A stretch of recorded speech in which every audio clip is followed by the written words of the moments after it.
Hello, in this video we will discuss about the peroxisome proliferator activated receptor PPAR-alpha modulators as current and potential disease treatment. We will also learn. So basically we will learn about the PPAR-alpha concept and what is that.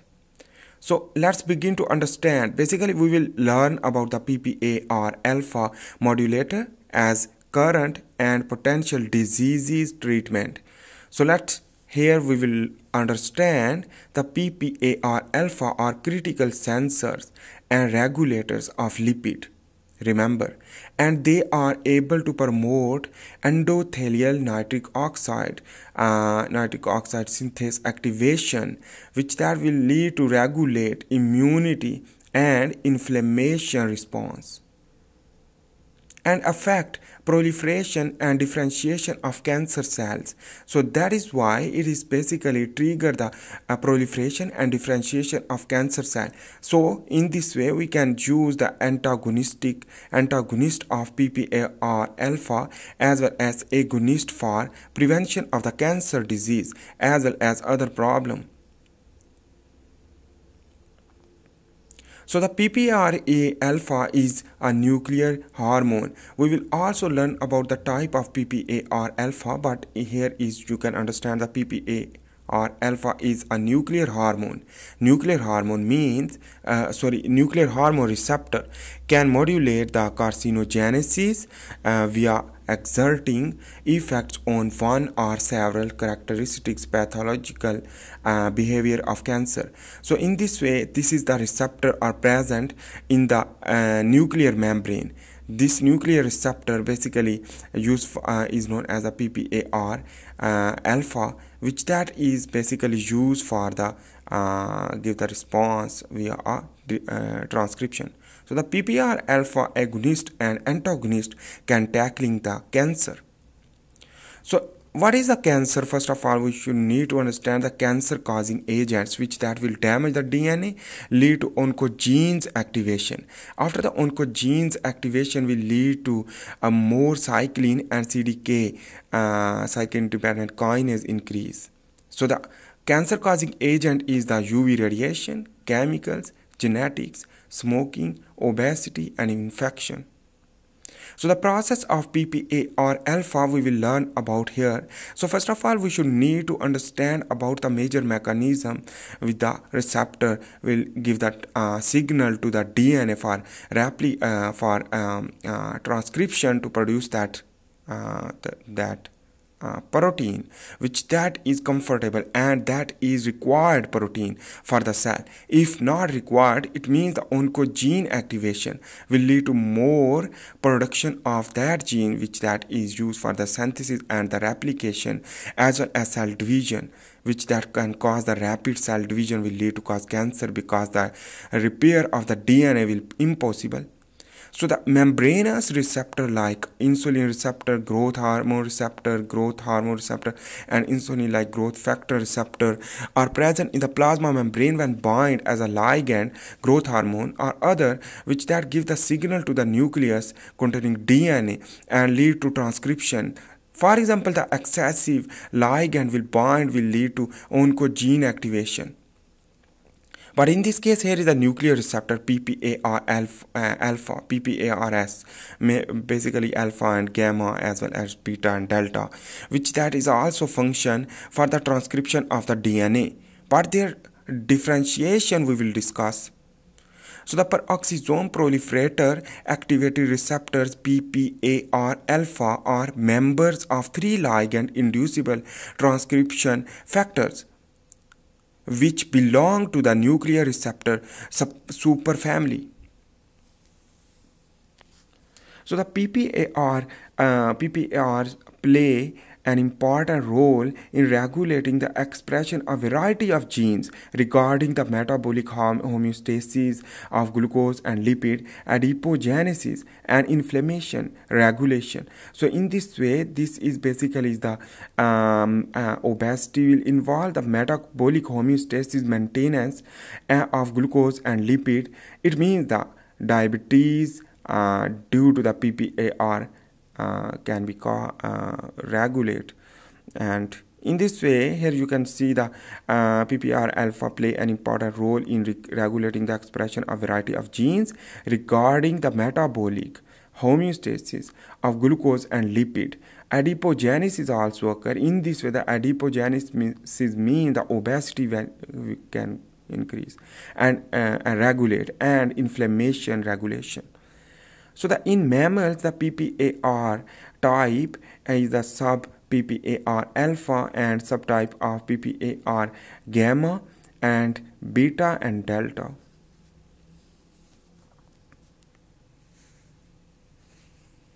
So here let's begin to understand. This is a bigger cell I am drawing here than contain nucleus and DNA, and let's begin to understand the mechanism of action of PPAR alpha.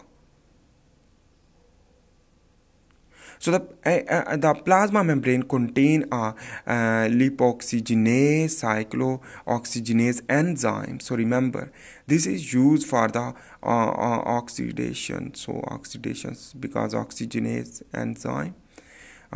this enzyme. So here is basically the plasma membrane and nuclear membrane, and inside the nucleus is the DNA.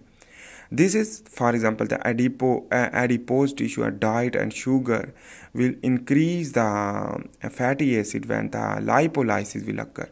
So the lipolysis will responsible for the free fatty acid production will bind with the PPAR alpha receptor are present in the nuclear membrane. After binding, this free fatty acid will trigger and move inside this PPAR alpha will bind with the retinoid X receptor. So this retinoid X receptor will trigger the DNA transcription, and this DNA transcription due to the helicase enzyme will activate to polymerase enzyme activation to bind. After this binding to transcription to produce RNA, and that RNA will lead to translate in the cytoplasm to produce that protein which that is required for cell. But the excessive of that which that will lead to cause cancer. But remember these things, this is basically regulation. So on the other hand, here is the PPR gamma is also bound with the RXR receptor, so retinoid X receptor, and in this way the free fatty acid, prostaglandin and leukotriene, the inflammatory mediators will bind with the PPR gamma, will lead to transcribe that gene which that is basically used for the proliferation of immune cell, inflammation response and other things. So it can cause inflammation and regulation of the immune cells. On the other hand, the immune cell activation and immune cells function. So the PPR alpha is mainly expressed in brown adipose, skeletal muscle, heart, liver and intestinal mucosal tissue. So it will trigger the basically the growth hormone will lead to increase as a growth of the cell, basically not growth hormone but growth of the cell will lead to rapid growth, and rapid division of the cell will lead to cause cancer because the DNA repair will not occur rapidly. So the basically adjusting glucose and lipid metabolism and homeostasis and inflammation and immune response and angiogenesis will cause due to the PPAR alpha.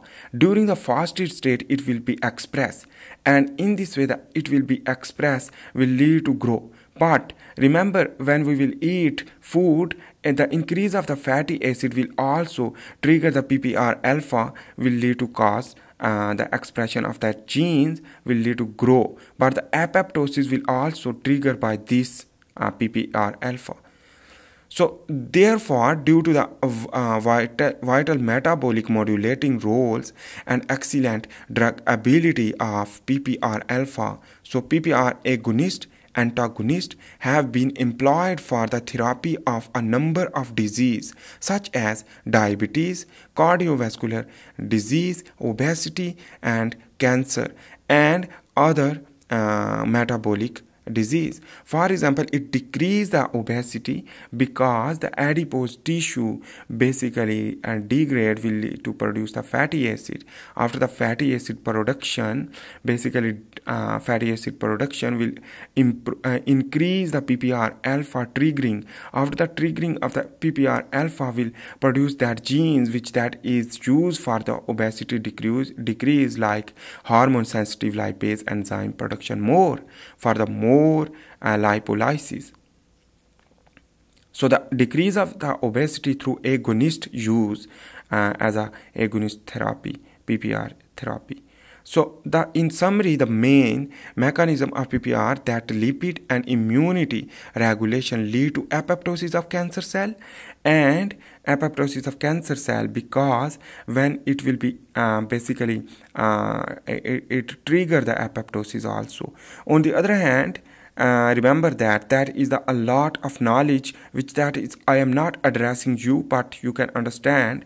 So in this way, when it will be activated to decrease obesity, insulin resistance, and immunoregulation and hypolipidemia. So the hypolipidemia will be increase, and immunoregulation will lead to inflammation response, and it causes inflammation, and that is basically due to it is used for the cell proliferation also like a immune cell for the better working. And the PPR-alpha is used for the development of the skeletal muscle and other things, which that we will cover in the next video through a PPR gamma function, and also we will learn about the PPR alpha as a physiological aspects. So the agonist and antagonist can be used as a therapy of a number of diseases such as diabetes, cardiovascular and obesity and cancer and other metabolic disease prevention through a PPR alpha antagonist and agonist. So thanks for watching. Please make sure to subscribe, like and share. Bye.